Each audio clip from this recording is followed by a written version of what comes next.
Le calvaire de cette Vietnamienne a débuté quand son frère lui a un jour proposé d'aller à une fête. Un piège destiné à la vendre à un Chinois à la frontière toute proche. Contrainte de l'épouser, elle a réussi à s'enfuir au bout d'un mois.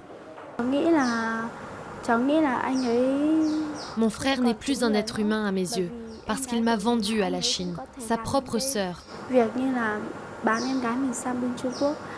Elle s'est rendue dans un poste de police en Chine avant d'être rapatriée au Vietnam, dans ce centre pour victimes de trafic d'êtres humains. Des dizaines d'autres femmes ou jeunes filles vivant ici ont connu le même sort qu'elle. La plupart sont issues de minorités ethniques de cette région du nord du pays. Les femmes qui sont victimes de trafic viennent souvent de régions montagneuses isolées, parce que nous ne sommes pas informés. C'est pour ça que l'on peut nous tromper et nous vendre aux pays voisins. Seule une petite rivière sépare ici la Chine du Vietnam, facilitant la tâche des trafiquants. Et une fois les femmes en Chine, leur trace se perd facilement.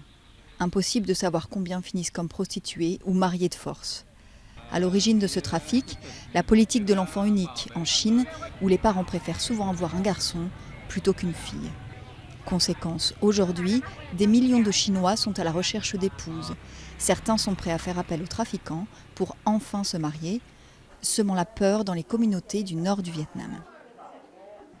Je suis très inquiète, comme toutes les mères des villages. C'est déjà arrivé à de nombreuses filles. J'ai une fille qui est déjà mariée, mais je suis inquiète pour ma petite fille. Nous demandons toujours où elle sort. Nous lui disons de ne pas parler au téléphone et de ne faire confiance à personne. Le Vietnam assure avoir lancé un programme dans les zones rurales frontalières afin de sensibiliser les jeunes filles et les inciter à ne pas faire confiance à des inconnus.